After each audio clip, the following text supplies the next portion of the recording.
Alin? Yung batas dun sa ano, sa mga magsasaka. Mga kaibigan. Kita nyo, palpak.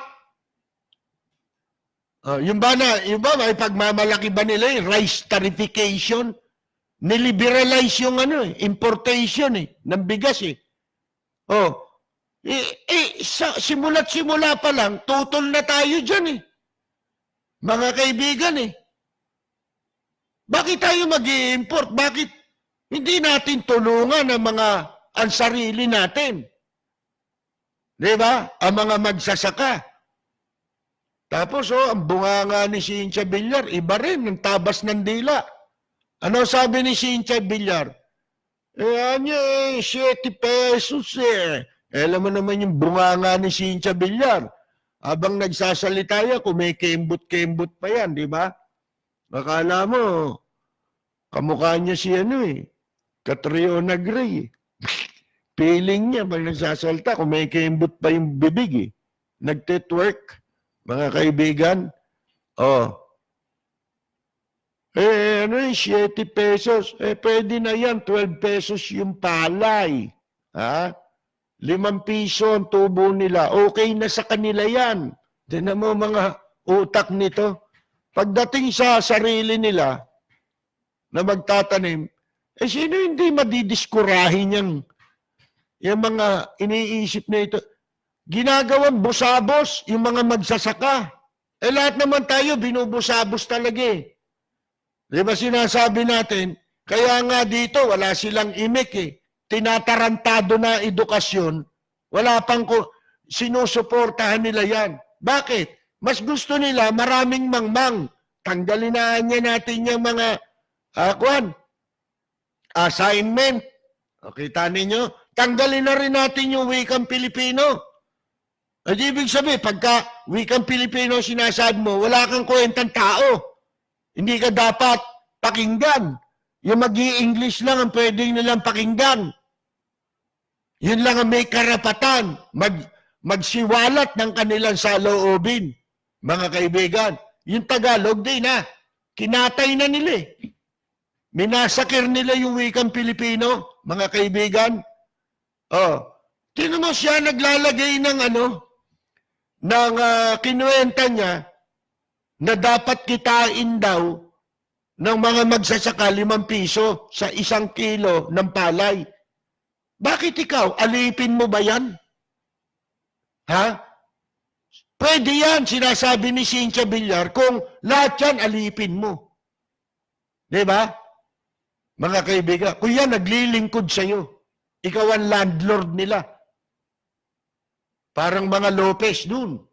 Ganyan ang ginagawa nung araw pa, yung pamilya Lopez, doon sa kanilang probinsya.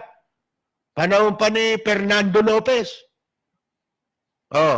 Ganyan, kung itrato yung mga magsasaka ng tubo, mga kaibigan, doon sa kanilang mga asyenda, pag magpapasko o birthday ni Lopez, papipilahin yung mga bibigyan pala, piso barya.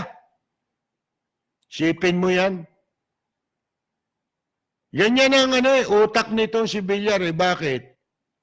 Kasi gusto niya mapundi yung mga yung mga magsasaka, wag na magtanim, mapilitan. Yun ang duda ng marami. Ibenta na raw yung mga palayan para maging subdivision nila o mga mall nila. Ultimo nga yung dyan sa Bacoor, may bago silang mall Kalahin mo ang traffic na nga sa Las Piñas, mga kaibigan, naglagay nga sila ng bagong karsada. Pera ba nila yon? Hindi. Pera ng DPWH, pera ng gobyerno, pera ng taong bayan yon. Sino ba nakaupo sa DPWH? Anak niya Diba? Pinalagyan ng karsada yung yung Riverside. Ang labas mo dun sa Bacoor. Paglabas mo ng Bacoor, bungad na bungad. Paglabas na paglabas mo. Bagong mall.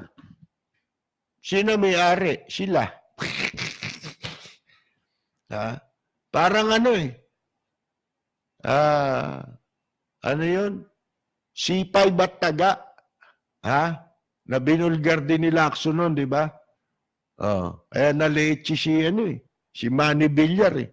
Sipin mo, ganong kaliit ang gusto gawing busabos yung mga nilalagyan niya ng ceiling. Ito lang ang pwede niyong kitain ha. Ayos na sa kanila yun. Yung salita ha. Yun ang naglalabasan ngayon sa social media. Okay na sa kanila yun. Kaya nga sinasabi ko sa inyo, yan ba yung mga tao magmamalasakit sa OFW? Nahihibang kayo. Kayong mga OFW. Di ba, si Villar nung kumandidatong presidente. Ano ginawa? Pinagkakitaan yung yung OWA. Nagpapasikat sa mga periodiko, sa media. Tinutulungang makauwi daw yung mga OFW. Akala mo pera niya ginamit eh. Pera ng OWA yun eh. Pera ng mga OFW yun eh. Hindi naman niya kwarta yun eh. Trust fund yan eh. Hindi pera ng gobyerno yan. Halimbawa ako, hindi ako OFW ngayon. Wala akong pakialam dyan. Hindi dapat gamitin sa akin yung perang yan. At wala tayong pakialam kung hindi, yun lamang mga OFW na may contribution dyan. Ang pwedeng makinabang dyan. Kaya yung hindi nila ma-ideklara talaga kung magkano pondo niyan eh. Isa yan sa pinagnanakawan eh. Di maglagay kayo ng killer dyan. Ba't di mo i-suggest kay Presidente Duterte, Senator Bongo, lahat ng may magnanakaw na ahensya, yung talamak, ang katarantaduhan at katiwalian, lagyan mo ng killer. Hindi leader ang kailangan maging killer dyan, pinalalabas mo. Pag may nangyari dyan, in-appoint, may napatay. Sino mananagot ngayon? Ikaw ba? Hindi. Yung pumatay. Ginagawa, gusto nyo, magkaroon ng mga kriminal eh. Mga kaibigan para mahirapang mapanagot yung mga may kasalanan. Siyempre, pag marami ng kriminal, ala na. Sila pa rin ang magtatagumpay sa bandang huli. Pag hindi tayo nagtanim, wala na. Ididepende na lang natin ng kakainin natin, mga kaibigan, sa importation. Tayo, bansa ng agricultural country tayo eh. Hindi ba? Pero tayo lang ang agricultural country na nag-i-import. Bakit? Kasi dinidiscourage na ang mga magsasaka. Tinan mo, ang nakakabuisit doon, nilalagyan ng benchmark, akala mo alipin niya eh. Yung mga nagpapaniwala dyan kay Villar, hindi nyo kasi nakakausap ang mga naglingkod dyan ng mga tao eh. Lalo mga kasambahay nila, subukan nyo ipaalam kung paano silang tratuhin yung mga yan, mga kaibigan. Ngayon, di bali na yun. Kasi, ang masakit kasi sa atin, nagpapanggap na OFW, mga ganyan-ganyan. Hindi totoo yun mga kaibigan Ngayon, alam ba ninyo magsasaka? Dito lang sa ating ginagawang timawa yan. Mga magsasaka dito sa Pilipinas. Sa Japan, sa Japan, nung araw pa. Alam ba ninyo, mga magsasaka sa Japan, napakalaki ng pagkilala ng kanilang lipunan sa mga magsasaka nila. Importante ang pakikipagtrato nila sa ginagawa mga importanteng tao yan sa kanila. Pag naglakad dyan, makikita nyo, talagang yung bihis nila, talagang bihis ng magsasaka. Ang suot na sapatos niya, yung may mga daliri. Di ba 5 daliri natin sa paa? Ganun yung sapatos nila, oh, 5 daliri. Mga kaibigan, sa paa. Oh. Pero, mga kaibigan, meron akong club na kinantaan medyo membership club yan Ibig sabihin, pagka hindi ka Japanese, o kaya kahit na Japanese ka, pag wala kang kasama na member ng club na yun, nightclub, hindi ka papapasukin basta-basta. Yun nga yung naging kaibigan ko yung si Carlito Cunanan. Kilala niyo ba si Carlito Cunanan? Naging ano yan, Naging Navy, FOWIC, Flag Officer in Command ng Philippine Navy. Namatay na yun May kapatid pa yan, isang Cunanan din. Mga kaibigan. Pero yun, nakilala ko yun sa Japan. Kapitan pa lang yun. Pero yung captain, katumbas nun sa ang rango kasi ng Navy, iba ang tawag, di ba? Pag captain ka sa Philippine Navy, ang equivalent nun sa Army, full colonel ka. Full colonel, Ngayon, nakilala ko yan. Hindi siya basta nakakapasok doon sa club. Sipin mo yun. Kailangan may kasama siya na member noon na Japanese. Doon namin nakilala yan. Mga kaibigan, minsan nga, meron pang, naimbitahan niya ron sa club. Naging bisita niya, yung military attaché natin sa Japan Nagpunta ron kasi meron silang yung mission nun sa Japan. Panahon ni Marcos 70 77. Ginawa nila yung mga barko ron sa Japan, yung mga binigay ng Amerikano na mga lumang barko. Ni-repair yun doon sa may base kasi ron yung napuntahan kong lugar na yun. Sa Sasebo, sa Nagasaki. Yung dulo na Nagasaki, mga kaibigan. Yun ang pinakamalaking dockyard sa buong Japan, Sasebo. Merong base doon ng US Navy, naval base ng US. Mga kaibigan, doon ginawa yung barko. Kaya maraming Pilipino doon na mga ang tawag dito, Coast Guard. Kasi ang Coast Guard noon, nasa ilalim ng Navy yan dati. Tsaka mga Philippine Navy. Mga tauhan ng Philippine Navy. Ngayon nagkakilala kami noon.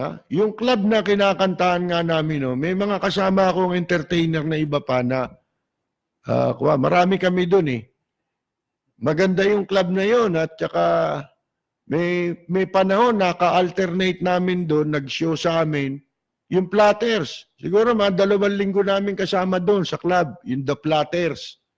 Hindi na nga lang original lahat. Siguro mga 2 na lang o 3 yung original doon. Yung club na yon, palibasa, parang probinsya yon sa Japan, di ba? Pero yung probinsya nila ro, mas maganda pa sa Makati. Ngayon, doon ko nakita ang mga magsasakang Hapon. Hindi magsasakang, Sakang Mga magsasaka, farmers, Hapon. Pagka pumasok sila sa club, isipin nyo, nilalarawan ko yung club Medyo class yung club. Siyempre, ang gaganda ng mga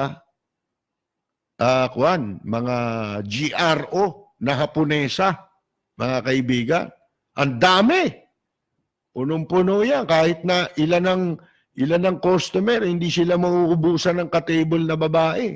Mga kaibigan. Tsaka lintik ang mga suot ng babae ro, mga naka-gown. Pagandahan ng damit. Ngayon, pag dumating doon, mga magsasaka, nako, sabi sa inyo, yung mga babae ron, di namimili. Mas gusto nilang customer yon. Alam nyo kung bakit? Ang daming pera. Yung mga magsasaka, kaya hindi nila pwedeng ismulin ang mga magsasaka. Dito lang yan eh. Bakit? Eh mga leader natin, kamukha ni Cynthia Villar eh.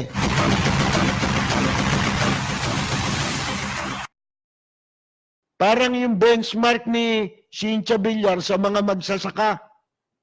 Gusto niya, 5 piso lang ang kita ng magsasaka, nagtatanim ng palay, sa bawat kada kilo ng palay, 5 piso lang.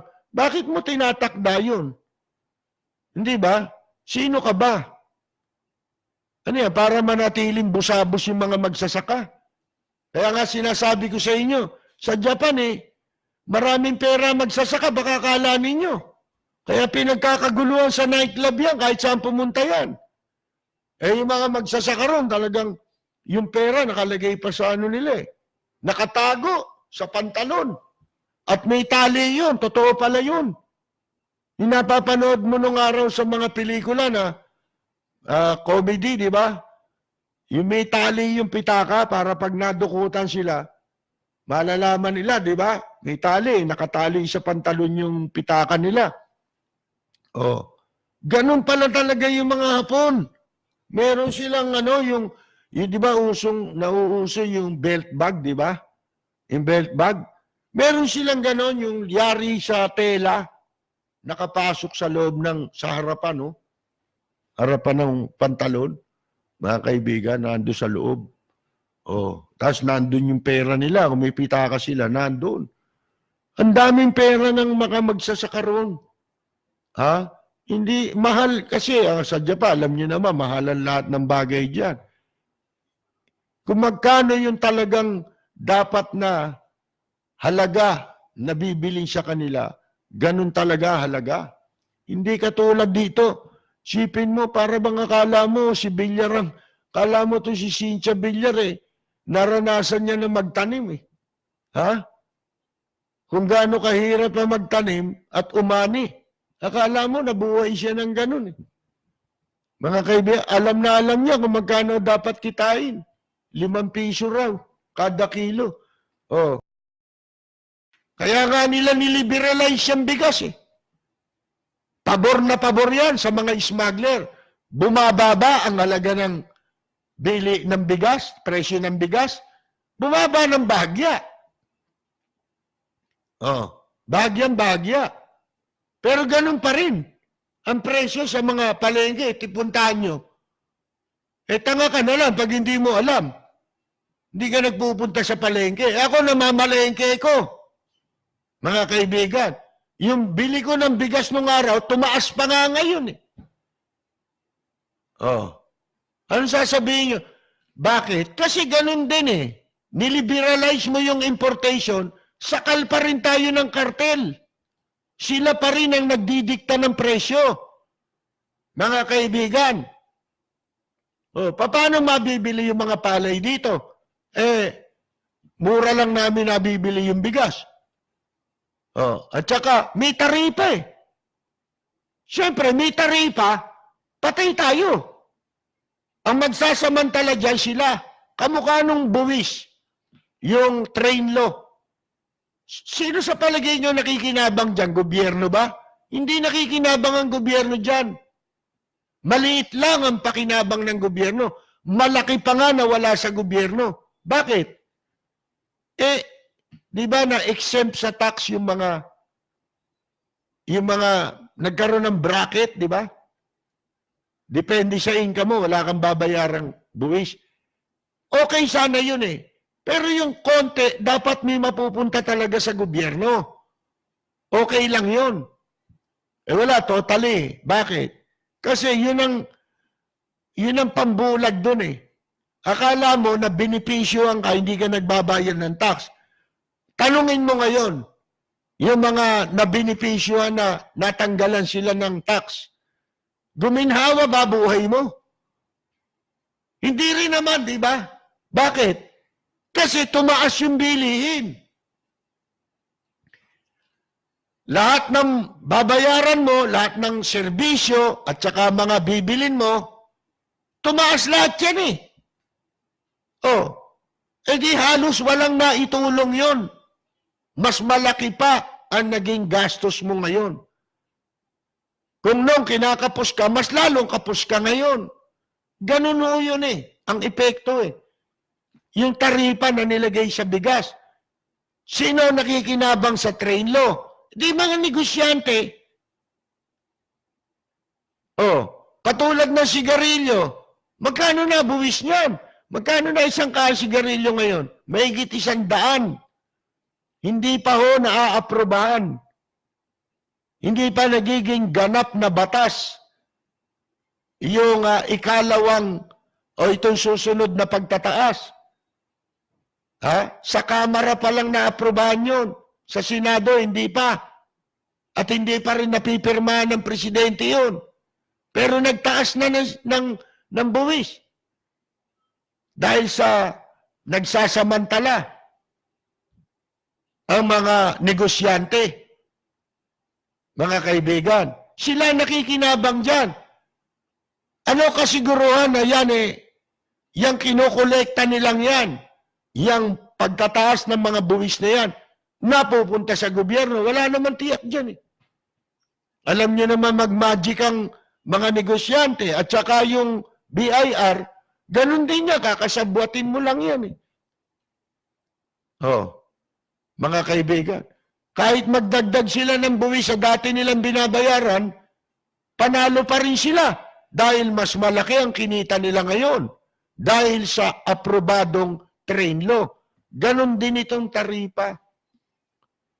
Ang nagpapayaman dito, itong mga negosyante na nangangalakal ng bigas. Sino talo? Talo tayo. Mga kaibigan, talo mga magsasaka. Bakit pa bibilin dyan? Wala naman kaming kikitain dyan pag binili namin yung mga bigas na magsasaka. Kakalabanin namin yan.